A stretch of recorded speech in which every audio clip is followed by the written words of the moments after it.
Mga kapatid, para direktang makilahok sa local governance, itinatag ang Sangguniang Kabataan o SK.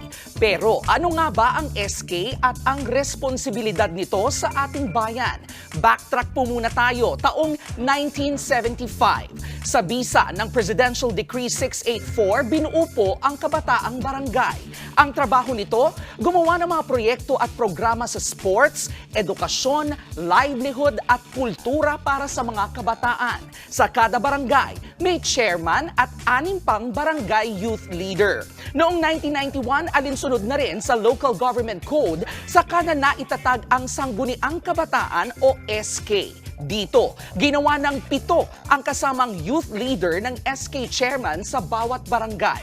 Ang konsehong iyan binubuo naman ng ilang hinalal na youth leader na sa ngayon inadjust na ang edad sa 18 hanggang 24. Bukod naman sa paggawa ng iba't ibang proyektong makakatulong sa mga kabataan, kabilang na rin ang mga SK sa Sangguniang Barangay. Alam niyo po ba, sa kabuuang pondo ng barangay, 10% nito ang nakalaan para sa programa ng SK.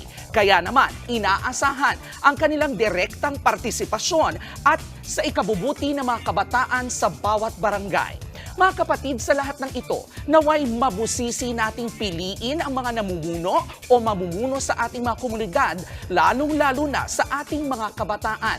Kaya sa nalalapit na barangay at SK elections, tandaan po natin, tulad ng K-Alaman, ang kabataang pag-asa ng bayan ay K-Yamanan. K-Okay.